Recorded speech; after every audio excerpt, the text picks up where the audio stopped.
বিসমিল্লাহির রহমানির রহিম। পরম করুণাময় ও অসীম দয়ালু আল্লাহর নামে শুরু। তানজিলুল কিতাবি মিনাল্লাহিল আজিজিল হাকীম।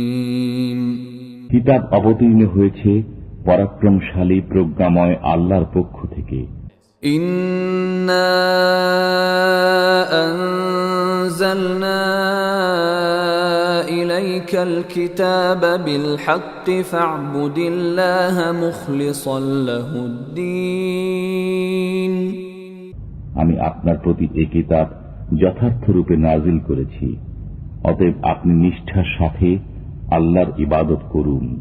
আলা লিল্লাহিদ দীনুল খালিস والذين اتخذوا من دونه أولياء ما نعبدهم إلا ليقربونا إلى الله زلفى إن الله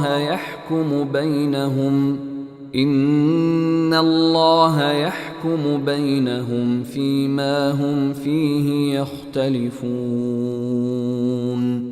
إن الله لا يهدي من هو كاذب كفار। জেনে রাখুন, নিষ্ঠাপূর্ণ ইবাদত আল্লাহরই নিমিত্ত, যারা আল্লাহ ব্যতীত অপরকে উপাস্যরূপে গ্রহণ করে রেখেছে এবং বলে যে আমরা তাদের ইবাদত এজন্যই করি যেন তারা আমাদেরকে আল্লাহর নিকটবর্তী করে দেয়। নিশ্চয়ই আল্লাহ তাদের মধ্যে তাদের পারস্পরিক বিরোধপূর্ণ বিষয়ে ফয়সালা করে দেবেন। আল্লাহ মিথ্যাবাদী কাফিরকে সৎ পথে পরিচালিত করেন না। لو أراد الله أن يتخذ ولدا لاصطفى مما يخلق ما يشاء سبحانه هو الله الواحد القهار। আল্লাহ যদি সন্তান গ্রহণ করার ইচ্ছা করতেন তবে তার সৃষ্টির মধ্য থেকে যা কিছু ইচ্ছা মনোনীত করতেন। তিনি পবিত্র, তিনি আল্লাহ এক পরাক্রমশালী। خلق السماوات والأرض بالحق يكور الليل على النهار ويكور النهار على الليل وسخر الشمس والقمر كل يجري لأجل مسمى ألا هو العزيز الغفار। তিনি আসমান ও জমিন সৃষ্টি করেছেন যথাযথভাবে। তিনি রাত্রিকে দিবস দ্বারা আচ্ছাদিত করেন এবং দিবসকে রাত্রি দ্বারা আচ্ছাদিত করেন, এবং তিনি সূর্য ও চন্দ্রকে কাজে নিযুক্ত করেছেন। প্রত্যেকে বিচরণ করে নির্দিষ্ট সময়কাল পর্যন্ত। জেনে রাখুন, তিনি পরাক্রমশালী, ক্ষমাশীল। خلقكم من نفس واحدة ثم جعل منها زوجها وأنزل لكم من الأنعام 8 أزواج يخلقكم في بطون أمهاتكم خلقا من بعد خلق في ظلمات 3 ذلكم الله ربكم له الملك لا إله إلا هو فأنا تصرفون। তিনি সৃষ্টি করেছেন তোমাদেরকে একই ব্যক্তি থেকে, অতঃপর তা থেকে তার যুগল সৃষ্টি করেছেন, এবং তিনি তোমাদের জন্য 8 প্রকার চতুষ্পদ জন্তু অবতীর্ণ করেছেন। তিনি তোমাদেরকে সৃষ্টি করেছেন তোমাদের মাতৃগর্ভে পর্যায়ক্রমে একের পর এক ত্রিবিধ অন্ধকারে। তিনি আল্লাহ তোমাদের পালন কর্তা, সাম্রাজ্য তাঁরই, তিনি ব্যতীত কোনো উপাস্য নেই। অতএব তোমরা কোথায় বিভ্রান্ত হচ্ছ? ইন তাকফুরু ফাইন্নাল্লাহা গনিয়্যুন আনকুম ولا يرضى لعباده الكفر وإن تشكروا يرضه لكم ولا تزر وازرة وزر أخرى ثم إلى ربكم مرجعكم فينبئكم بما كنتم تعملون إنه عليم بذات الصدور যদি তোমরা অস্বীকার করো তবে আল্লাহ তোমাদের থেকে বেপরোয়া। তিনি তার বান্দাদের কাফির হয়ে পড়া পছন্দ করেন না। পক্ষান্তরে যদি তোমরা কৃতজ্ঞ হও তবে তিনি তোমাদের জন্য তা পছন্দ করেন। একের পাপভার অন্যে বহন করবে না। অতঃপর তোমরা তোমাদের পালনকর্তার কাছে ফিরে যাবে। তিনি তোমাদেরকে তোমাদের কর্ম সম্বন্ধে অবহিত করবেন। নিশ্চয়ই তিনি অন্তরের বিষয় সম্পর্কেও অবগত। وَإِذَا مَسَّ الْإِنسَانَ ضُرٌّ دَعَا رَبَّهُ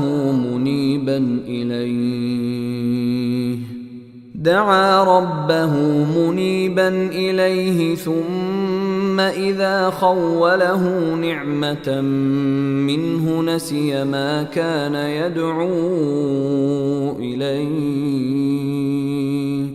نَسِيَ ما كان يدعو إليه من قبل وجعل لله أندادا ليضل عن سبيله قل تمتع بكفرك قليلا إنك من أصحاب النار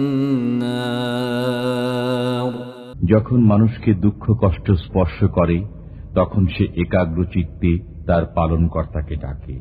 অতঃপর তিনি যখন তাকে নিয়ামত দান করেন তখন সে কষ্টের কথা বিস্মৃত হয়ে যায় যার জন্য পূর্বে ডেকেছিল এবং আল্লাহর সমকক্ষ স্থির করে, যাতে করে অপরকে আল্লাহর পথ থেকে বিভ্রান্ত করে।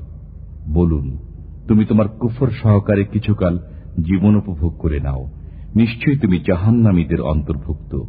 أَمَّنْ هُوَ قَانِتٌ آنَاءَ اللَّيْلِ سَاجِدًا وَقَائِمًا يَحْذَرُ الْآخِرَةَ وَيَرْجُو رَحْمَةَ رَبِّهِ قُلْ هَلْ يَسْتَوِي الَّذِينَ يَعْلَمُونَ وَالَّذِينَ لَا يَعْلَمُونَ إِنَّمَا يَتَذَكَّرُ أُولُو الْأَلْبَابِ যে ব্যক্তি রাত্রিকালে সিজদার মাধ্যমে অথবা দাঁড়িয়ে ইবাদত করে, পরকালের আশঙ্কা রাখে এবং তার পালনকর্তার রহমত প্রত্যাশা করে, সে কি তার সমান যে এরূপ করে না? বলুন, যারা জানে এবং যারা জানে না তারা কি সমান হতে পারে? চিন্তা ভাবনা কেবল তারাই করে যারা বুদ্ধিমান। قُلْ يَا عِبَادِي الَّذِينَ آمَنُوا اتَّقُوا رَبَّكُمْ لِلَّذِينَ أَحْسَنُوا فِي هَذِهِ الدُّنْيَا حَسَنَةٌ وَأَرْضُ اللَّهِ وَاسِعَةٌ إِنَّمَا يُوَفَّى الصَّابِرُونَ أَجْرَهُم بِغَيْرِ حِسَابٍ বলুন, হে আমার বিশ্বাসী বান্দাগণ, তোমরা তোমাদের পালনকর্তাকে ভয় করো। যারা এই দুনিয়াতে সৎ কাজ করে তাদের জন্য রয়েছে পুণ্য। আল্লাহর পৃথিবী প্রশস্ত। যারা সবরকারী তারাই তাদের পুরস্কার পায় অগণিত। قُلْ إِنِّي أُمِرْتُ أَنْ أَعْبُدَ اللَّهَ مُخْلِصًا لَهُ الدِّينَ বলুন, আমি নিষ্ঠার সাথে আল্লাহর ইবাদত করতে আদিষ্ট হয়েছি। وَأُمِرْتُ لِأَنْ أَكُونَ أَوَّلَ الْمُسْلِمِينَ আরো আদিষ্ট হয়েছি সর্বপ্রথম নির্দেশ পালনকারী হওয়ার জন্য। قُلْ إِنِّي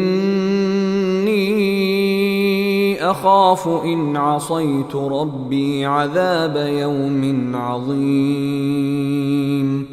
বলুন, আমি আমার পালনকর্তার অবাধ্য হলে এক মহাদিবসের শাস্তির ভয় করি। قُلِ اللَّهَ أَعْبُدُ مُخْلِصًا لَهُ دِينِي বলুন, আমি নিষ্ঠার সাথে আল্লাহ তাআলার ইবাদত করি। فاعبدوا ما شئتم من دونه قل إن الخاسرين الذين خسروا أنفسهم وأهليهم يوم القيامة ألا ذلك هو الخسران المبين। অতএব তোমরা আল্লাহর পরিবর্তে যার ইচ্ছা তার ইবাদত করো। বলুন, কিয়ামতের দিন তারাই বেশি ক্ষতিগ্রস্ত হবে যারা নিজেদের ও পরিবারবর্গের তরফ থেকে ক্ষতিগ্রস্ত হবে। জেনে রাখো, এটাই সুস্পষ্ট ক্ষতি। لهم من فوقهم ظلل من النار ومن تحتهم ظلل ذلك يخوف الله به عباده يا عباد فاتقون। তাদের জন্য উপর দিক থেকে এবং নিচের দিক থেকে আগুনের মেঘমালা থাকবে। এ শাস্তি দ্বারা আল্লাহ তার বান্দাদেরকে সতর্ক করেন যে, হে আমার বান্দাগণ, আমাকে ভয় করো। والذين اجتنبوا الطاغوت أن يعبدوها وأنابوا إلى الله لهم البشرى فبشر عباد। যারা শয়তানি শক্তির পূজা অর্চনা থেকে দূরে থাকে এবং আল্লাহ অভিমুখী হয়, তাদের জন্য রয়েছে সুসংবাদ। অতএব সুসংবাদ দিন আমার বান্দাদেরকে। الذين يستمعون القول فيتبعون أحسنه أولئك الذين هداهم الله وأولئك هم أولو الألباب। যারা মনোনিবেশ সহকারে কথা শুনে অতঃপর যা উত্তম তার অনুসরণ করে, তাদেরকেই আল্লাহ সৎপথ প্রদর্শন করেন এবং তারাই বুদ্ধিমান। أفمن حق عليه كلمة العذاب أفأنت تنقذ من في النار। যার জন্য শাস্তির হুকুম অবধারিত হয়ে গেছে, আপনি কি সে জাহান্নামীকে মুক্ত করতে পারবেন?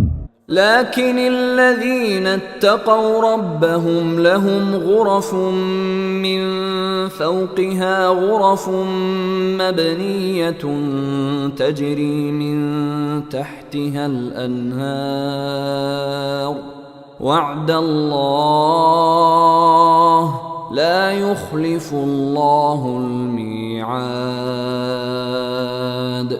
কিন্তু যারা তাদের পালনকর্তাকে ভয় করে, তাদের জন্য নির্মিত রয়েছে প্রাসাদের উপর প্রাসাদ, এগুলোর তলদেশে নদী প্রবাহিত।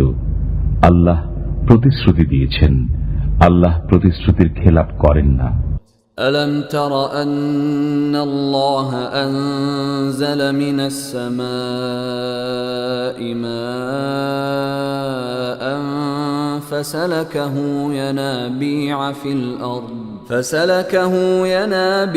في الأرض ثم يخرج به زرعا مختلفا ألوانه ثم يهيج فتراه مصفرا ثم يجعله حطاما إن في ذلك لذكرى لأولي الألباب। তুমি কি দেখনি যে আল্লাহ আকাশ থেকে পানি বর্ষণ করেছেন, অতঃপর সে পানি জমিনের ঝর্ণাসমূহে প্রবাহিত করেছেন, এরপর তা দ্বারা বিভিন্ন রঙের ফসল উৎপন্ন করেন, অতঃপর তা শুকিয়ে যায়, ফলে তোমরা তা পীতবর্ণ দেখতে পাও। এরপর আল্লাহ তাকে খড়কুটায় পরিণত করে দেন। নিশ্চয়ই এতে বুদ্ধিমানদের জন্য উপদেশ রয়েছে।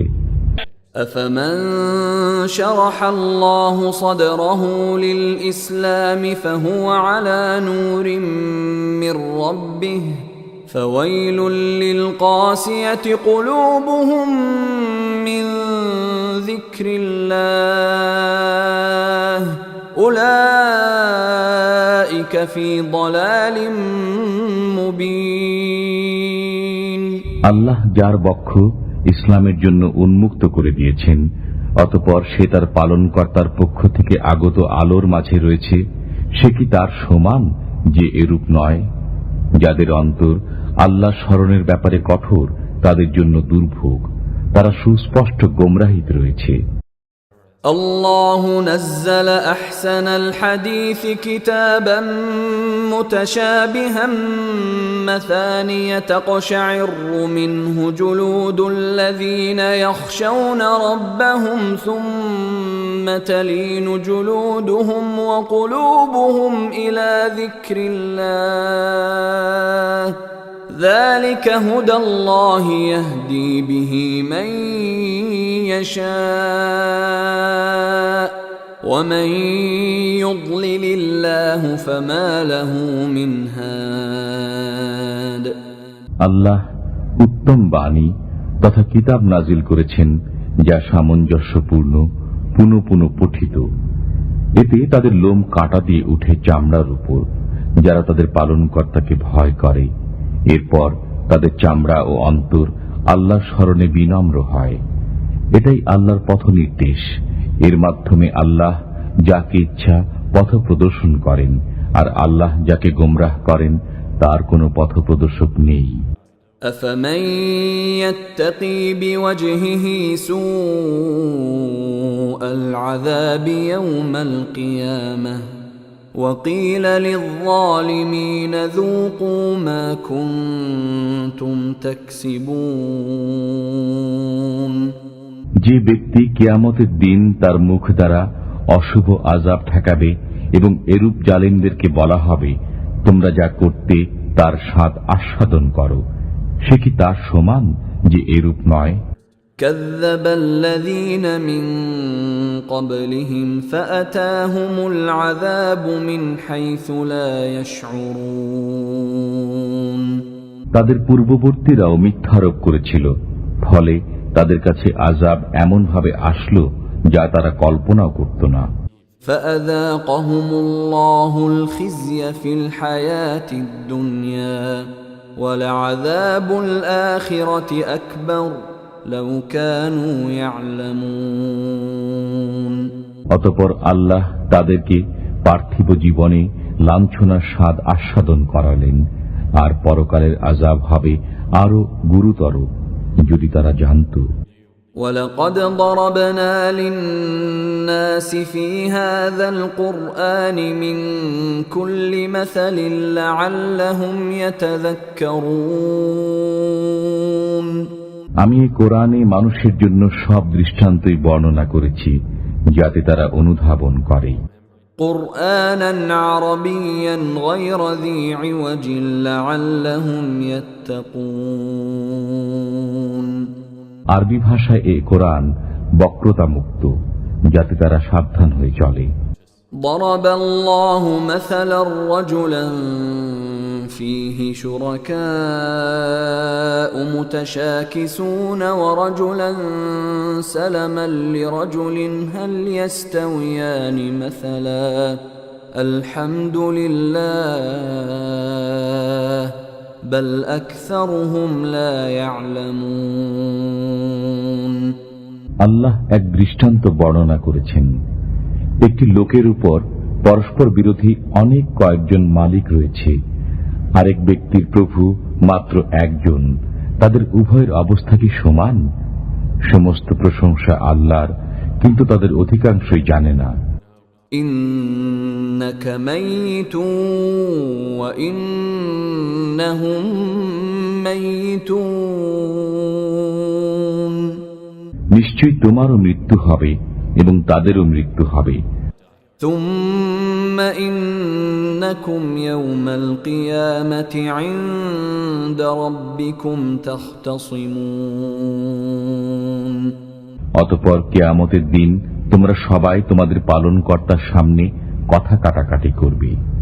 فمن أظلم ممن كذب على الله وكذب بالصدق إذ جاءه أليس في جهنم مثوى للكافرين যে ব্যক্তি আল্লাহর বিরুদ্ধে মিথ্যা বলে এবং তার কাছে সত্য আগমন করার পর তাকে মিথ্যা সাব্যস্ত করে, তার চেয়ে অধিক জালিম আর কে হবে?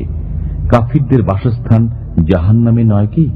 والذي جاء بالصدق وصدق به أولئك هم المتقون। যারা সত্য নিয়ে আগমন করেছে এবং সত্যকে সত্য মেনে নিয়েছে তারাই তো আল্লাহ ভীরু।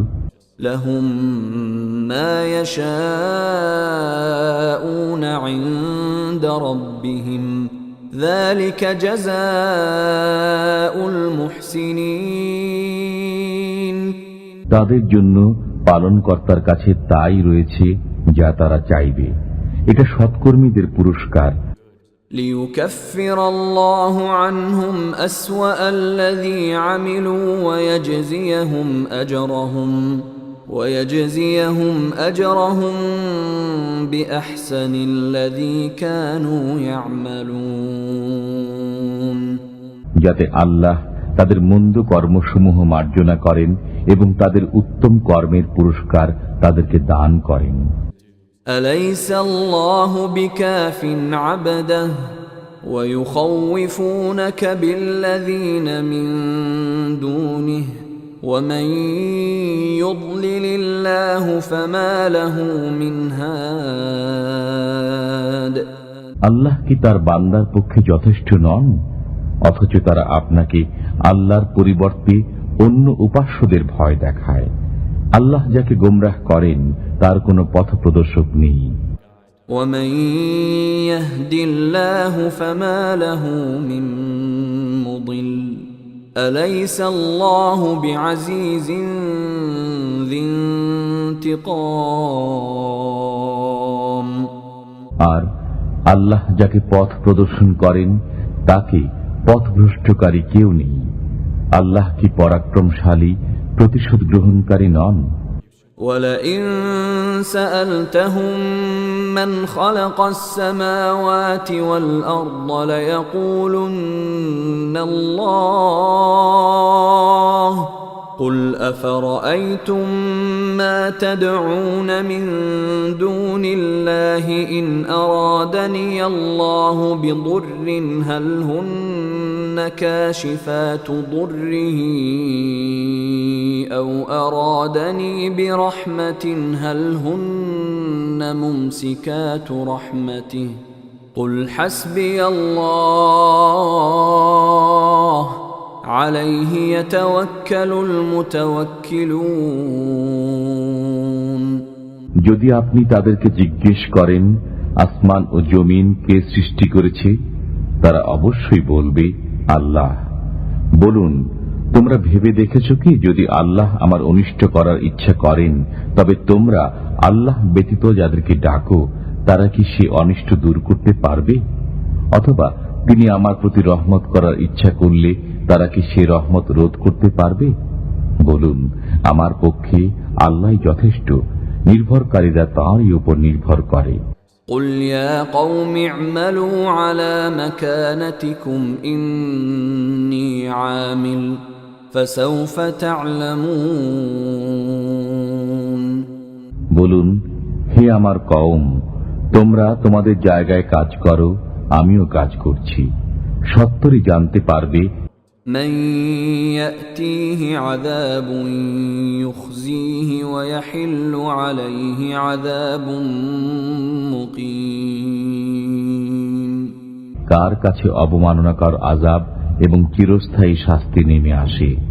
إنا أنزلنا عليك الكتاب للناس بالحق فمن اهتدى فلنفسه ومن ضل فإنما يضل عليها وما أنت عليهم بوكيل। আমি আপনার প্রতি সত্য ধর্ম সহ কিতাব নাজিল করেছি মানুষের কল্যাণ কল্পে।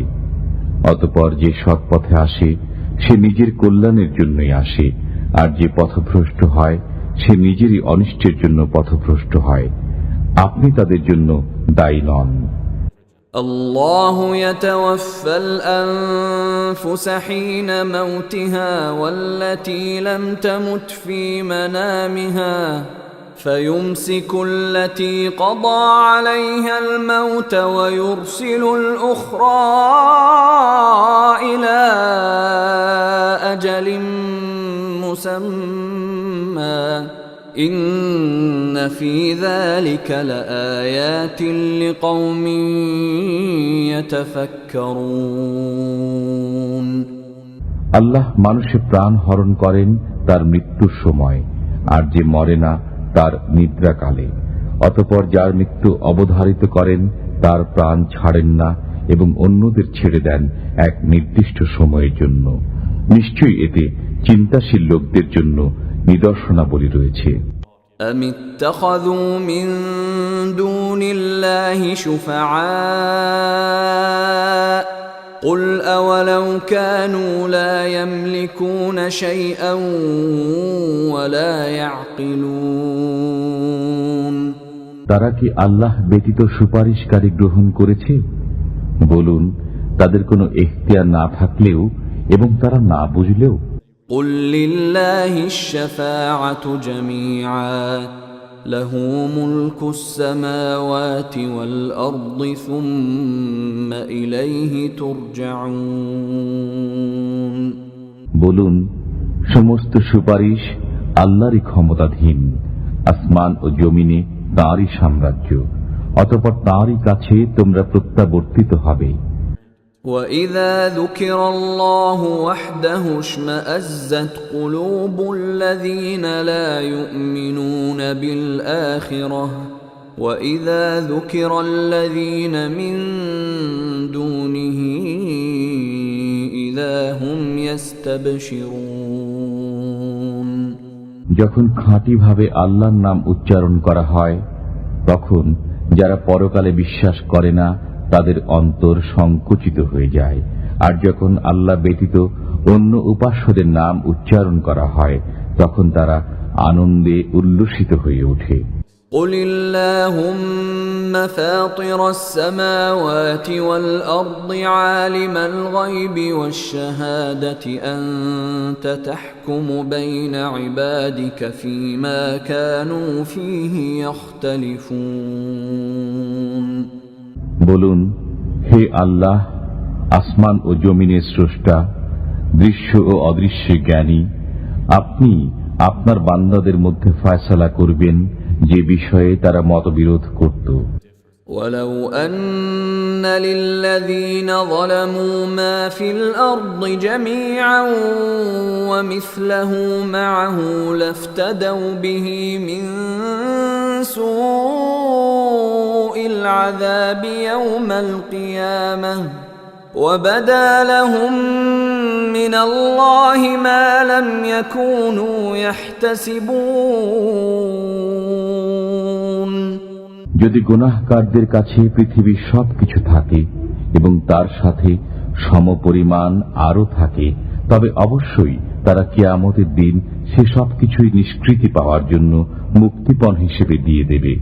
অথচ তারা দেখতে পাবে আল্লাহর পক্ষ থেকে এমন শাস্তি যা তারা কল্পনাও করত না। وَبَدَا لَهُمْ سَيِّئَاتُ مَا كَسَبُوا وَحَاقَ بِهِم مَّا كَانُوا بِهِ يَسْتَهْزِئُونَ আর দেখবে তাদের দুষ্কর্মসমূহ এবং যে বিষয়ে তারা ঠাট্টা বিদ্রুপ করত তা তাদেরকে ঘিরে নেবে। فَإِذَا مَسَّ الْإِنسَانَ ضُرٌّ دَعَانَا ثُمَّ إِذَا خَوَّلْنَاهُ نِعْمَةً مِنَّا قَالَ إِنَّمَا أُوتِيتُهُ عَلَى عِلْمٍ بَلْ هِيَ فِتْنَةٌ وَلَكِنَّ أَكْثَرَهُمْ لَا يَعْلَمُونَ মানুষকে যখন দুঃখ কষ্ট স্পর্শ করে তখন সে আমাকে ডাকতে শুরু করে। এরপর আমি যখন তাকে আমার পক্ষ থেকে নিয়ামত দান করি তখন সে বলে, এটা তো আমি পূর্বের জানামতেই প্রাপ্ত হয়েছি। অথচ এটা এক পরীক্ষা, কিন্তু তাদের অধিকাংশই বোঝে না। قد قالها الذين من قبلهم فما أغنى عنهم ما كانوا يكسبون তাদের পূর্ববর্তীরাও তাই বলত, অতঃপর তাদের কৃতকর্ম তাদের কোনো উপকারে আসেনি। فأصابهم سيئات ما كسبوا والذين ظلموا من هؤلاء سيصيبهم سيئات ما كسبوا وما هم بمعجزين তাদের দুষ্কর্ম তাদেরকে বিপদে ফেলেছে। এদের মধ্যেও যারা পাপী তাদেরকে অতি সত্বর তাদের দুষ্কর্ম বিপদে ফেলবে, তারা তা প্রতিহত করতে সক্ষম হবে না। أولم يعلموا أن الله يبسط الرزق لمن يشاء ويقدر إن في ذلك لآيات لقوم يؤمنون তারা কি জানেনি যে আল্লাহ যার জন্য ইচ্ছা রিজিক বৃদ্ধি করেন এবং পরিমিত দেন? নিশ্চয়ই এতে বিশ্বাসী সম্প্রদায়ের জন্য নিদর্শনাবলী রয়েছে। قل يا عبادي الذين أسرفوا على أنفسهم لا تقنطوا من رحمة الله إن الله يغفر الذنوب جميعا إنه هو الغفور الرحيم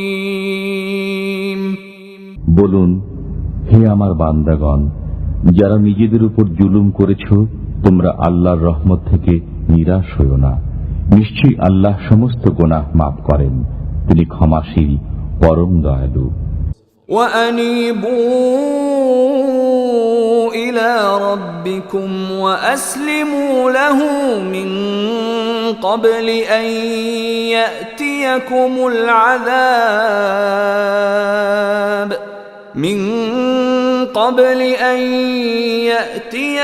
العذاب ثم لا تنصرون তোমরা তোমাদের পালনকর্তার অভিমুখী হও এবং তাঁর আজ্ঞাবহ হও তোমাদের কাছে আযাব আসার পূর্বে, এরপর তোমরা সাহায্য প্রাপ্ত হবে না। واتبعوا أحسن ما أنزل إليكم من ربكم من قبل أن يأتيكم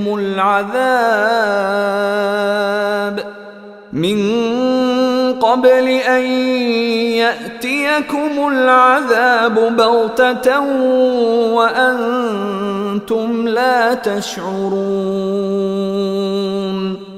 তোমাদের প্রতি অবতীর্ণ উত্তম বিষয়ের অনুসরণ করো, তোমাদের কাছে অতর্কিতে ও অজ্ঞাতসারে আযাব আসার পূর্বে। أن تقول نفس يا حسرتا على ما فرطت في جنب الله وإن كنت لمن الساخرين যাতে কেউ না বলে, হায় হায়, আল্লাহ সকাশে আমি কর্তব্যে অবহেলা করেছি এবং আমি ঠাট্টা বিদ্রুপকারীদের অন্তর্ভুক্ত ছিলাম। أو تقول لو أن الله هداني لكنت من المتقين অথবা কেউ যেন না বলে, আল্লাহ আমাকে পথ প্রদর্শন করিলে আমি তো অবশ্যই মুত্তাকীদের অন্তর্ভুক্ত হইতাম। أو تقول حين ترى العذاب لو أن لي كرة فأكون من المحسنين অথবা আযাব প্রত্যক্ষ করার সময় না বলে, যদি কোনরূপে একবার ফিরে যেতে পারি তবে আমি সৎকর্মপরায়ণ হয়ে যাব।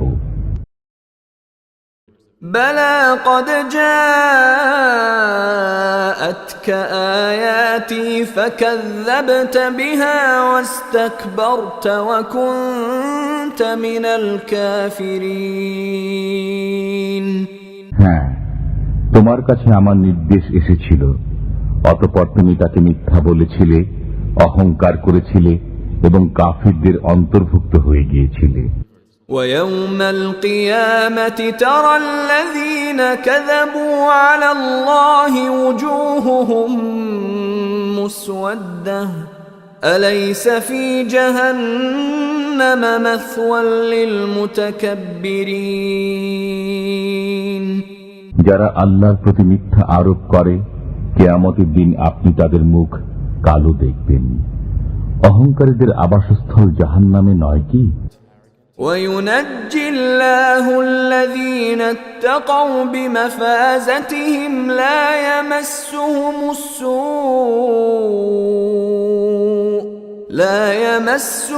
السوء ولا هم يحزنون আর যারা শিরক থেকে বেঁচে থাকত, আল্লাহ তাদেরকে সাফল্যের সাথে মুক্তি দেবেন। তাদেরকে অনিষ্ট স্পর্শ করবে না এবং তারা চিন্তিতও হবে না। الله خالق كل شيء وهو على كل شيء وكيل আল্লাহ সবকিছু স্রষ্টা এবং তিনি সবকিছুর দায়িত্ব গ্রহণ করেন। له مقاليد السماوات والأرض والذين كفروا بآيات الله أولئك هم الخاسرون আসমান ও জমিনের চাবি তাঁরই নিকট। যারা আল্লাহর আয়াতসমূহকে অস্বীকার করে তারাই ক্ষতিগ্রস্ত। قل أفغير الله تأمروني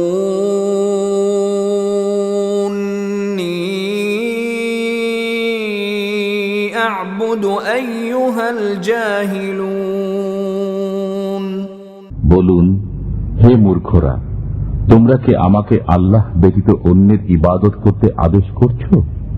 ولقد أوحي إليك وإلى الذين من قبلك لئن أشركت ليحبطن عملك ولتكونن من الخاسرين আপনার প্রতি এবং আপনার পূর্ববর্তীদের প্রতি প্রত্যাদেশ হয়েছে, যদি আল্লাহর শরীক স্থির করেন তবে আপনার কর্ম নিষ্ফল হবে এবং আপনি ক্ষতিগ্রস্তদের একজন হবেন।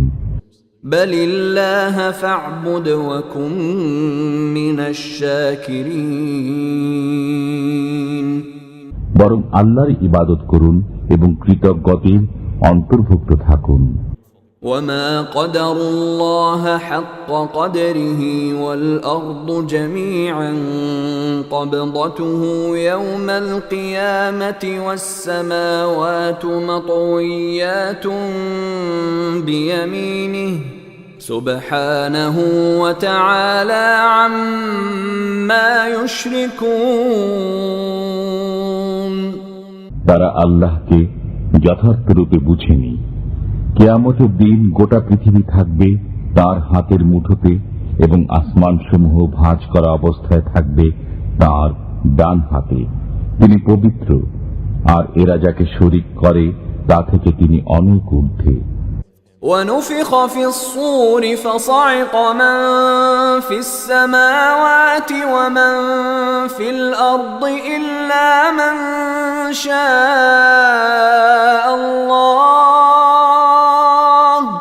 ثم نفخ فيه أخرى فإذا هم قيام ينظرون সিংগায় ফুঁক দেওয়া হবে, ফলে আসমান ও জমিনে যারা আছে সবাই বেহুশ হয়ে যাবে, তবে আল্লাহ যাকে ইচ্ছা করেন। অতঃপর আবার সিংগায় ফুঁক দেওয়া হবে, তৎক্ষণাৎ তারা দণ্ডায়মান হয়ে দেখতে থাকবে। وأشرقت الأرض بنور ربها ووضع الكتاب وجيء بالنبيين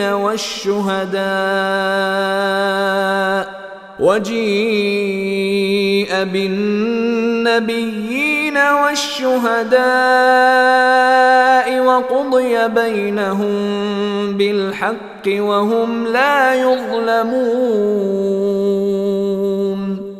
পৃথিবী তার পালনকর্তার নূরে উদ্ভাসিত হবে, আমল নামা স্থাপন করা হবে, পয়গম্বরগণ ও সাক্ষীগণকে আনা হবে এবং সকলের মধ্যে ন্যায় বিচার করা হবে, তাদের প্রতি জুলুম করা হবে না। ووفيت كل نفس ما عملت وهو أعلم بما يفعلون প্রত্যেকে যা করেছে তার পূর্ণ প্রতিফল দেওয়া হবে। তারা যা কিছু করে সে সম্পর্কে আল্লাহ সম্যক অবগত। وسيق الذين كفروا إلى جهنم زمرا حتى إذا جاءوها فتحت أبوابها وقال لهم خزنتها ألم يأتكم رسل منكم يتلون عليكم آيات ربكم وينذرونكم لقاء يومكم هذا قالوا بلى ولكن حقت كلمة العذاب على الكافرين কাফিরদেরকে জাহান্নামের দিকে দলে দলে হাঁকিয়ে নেওয়া হবে। তারা যখন সেখানে পৌঁছবে তখন তার দরজাসমূহ খুলে দেওয়া হবে এবং জাহান্নামের রক্ষীরা তাদেরকে বলবে, তোমাদের কাছে কি তোমাদের মধ্য থেকে পয়গম্বর আসেনি যারা তোমাদের কাছে তোমাদের পালনকর্তার আয়াতসমূহ আবৃত্তি করত এবং সতর্ক করত এ দিনের সাক্ষাতের ব্যাপারে?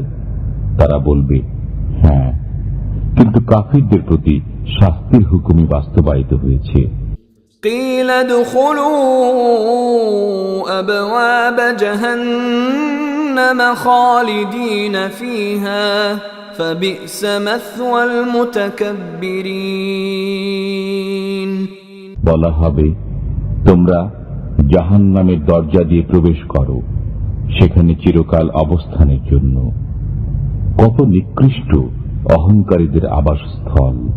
وسيق الذين اتقوا ربهم إلى الجنة زمرا حتى إذا جاءوها وفتحت أبوابها وقال لهم خزنتها سلام عليكم طبتم فادخلوها خالدين যারা তাদের পালনকর্তাকে ভয় করত তাদেরকে দলে দলে জান্নাতের দিকে নিয়ে যাওয়া হবে। যখন তারা উন্মুক্ত দরজা দিয়ে জান্নাতে পৌঁছবে এবং জান্নাতের রক্ষীরা তাদেরকে বলবে, তোমাদের প্রতি সালাম, তোমরা সুখে থাকো, অতঃপর সদা সর্বদা বসবাসের জন্য তোমরা জান্নাতে প্রবেশ করো। وقالوا الحمد لله الذي صدقنا وعده وأورثنا الأرض نتبوأ من الجنة حيث نشاء فنعم أجر العاملين তারা বলবে, সমস্ত প্রশংসা আল্লাহর, যিনি আমাদের প্রতি তাঁর ওয়াদা পূর্ণ করেছেন এবং আমাদেরকে এ ভূমির উত্তরাধিকারী করেছেন। আমরা জান্নাতের যেখানে ইচ্ছা বসবাস করব।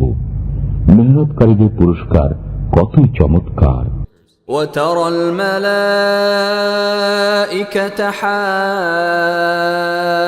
حافين من حول العرش يسبحون بحمد ربهم وقضي بينهم بالحق وقيل الحمد لله رب العالمين। আপনি ফেরেশতাগণকে দেখবেন, তারা আরশের চারপাশ ঘিরে তাদের পালনকর্তার পবিত্রতা ঘোষণা করছে। তাদের সবার মাঝে ন্যায় বিচার করা হবে। বলা হবে, সমস্ত প্রশংসা বিশ্বপালক আল্লাহর।